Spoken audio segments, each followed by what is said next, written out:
Meaning of inscape. Inscape.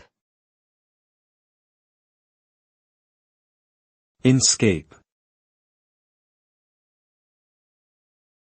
Inscape. Inscape. Inscape is a term coined by the poet Gerard Manley Hopkins to describe the unique essence or inner nature of an object, particularly in the natural world. It refers to the underlying spiritual or emotional reality that gives an object its individuality and beauty. Inscape is not just about physical appearance, but also encompasses the deeper spiritual qualities that make an object truly unique. By recognizing and appreciating the inscape of things, we can cultivate a deeper sense of wonder and reverence for the natural world around us.